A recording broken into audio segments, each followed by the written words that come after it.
करता हूं सर, आपका स्वागत। इतनी देर से आपने सब्र के साथ सबको सुना। हमारे दर्शक चाहते थे कि आज आपको डिबेट में बुलाया जाए, इसलिए आपको निवेदन किया गया।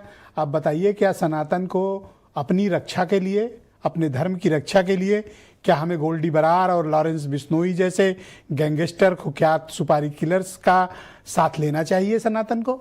वो कह रहे हैं हम रक्षा करेंगे। देखिए, बहुत धन्यवाद पहली बात तो आपको, और मुझे आपके चैनल पे आने पर प्रसन्नता है। इतनी प्रशस्त न्यूज चैनल आपका और वाणी का प्रभाव आपका है। मुझे लगता है कि सनातन स्वयं में अपने आप में सक्षम है, वो अपनी रक्षा कर सकता है और आज से नहीं कर रहा है। आप देखिए, त्रेता युग से लेकर के द्वापर युग से लेकर के जितने भी दुर्दांत अपराधी जिनको हम राक्षस कहते हैं और आज आतंकवादी तक, इनकी रक्षा सनातन ने स्वयं में किया है। अब मुझे लगता है कि इस प्रकार की जो घटनाएं हो रही हैं, उनको ये लगा था कि उत्तर प्रदेश में सनातन का नाम ले लेंगे तो हो सकता है कि थोड़ी सी रियायत मिल जाए। ये एक बदमाशी पूर्ण उनकी सोच थी। वो किसी सनातन की बात करने वाले नहीं थे ना, सनातन से उनका कोई लेना देना है। सनातन धर्म में तो यहाँ तक कहता है कि आपके घर के सामने लगा हुआ वृक्ष भी यदि सूख जाए तो सनातनी को अपराध का बोध होता है। सनातन इन मानदंडों पर जीने वाला है। तो वो किसी के ऊपर गोली चलाए, किसी की हत्या करे, हाँ, उनको ये जरूर लगा होता। ये शरारतपूर्ण एक कदम उन्होंने उठाया कि योगी जी की सरकार है, हो सकता है कि सनातन का नाम ले लें तो कुछ रियायत हो जाए। और यही बात समझनी होगी, योगी जी की इसी बात को समझना होगा कि आप सनातन हिंदू का नाम लेकर भी यदि आप चाहते हैं कि आपको कोई रियायत मिलेगी, तो ना योगी की सरकार ना उनकी पुलिस किसी भी अपराधी को छोड़ने वाली है। अपराध अपराध ही होता है। पर मुझे एक बात लगता है कि इस बात को अगर सारे धर्मों के लोग समझ जाएं, इस बात को सारे पार्टियों के लोग समझ जाएं, सत्य को सत्य कहने के लिए लोग तैयार नहीं है। आप देखिए, यहाँ अमेरिका में बाढ़ आ गई, चीन में जो है भूकंप आ गया, वहां नेपाल में हमला हो गया। इसका क्या मतलब हो गया?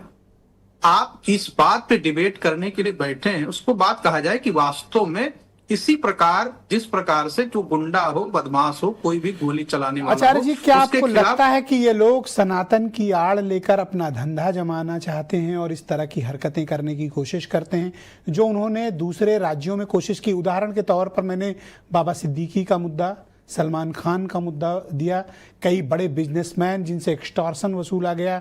आज भी गुरुग्राम में एक बिल्डर के घर के बाहर 30 राउंड फायरिंग उसके दफ्तर पर चढ़कर की गई। ये सब तो बताता है ना कि ये जो कनाडा में, अमेरिका में बैठे या दुनिया के दूसरे मुल्कों से गैंग चला रहे हैं सनातन के नाम पर, ये उनको कड़ा संदेश गया है या नहीं?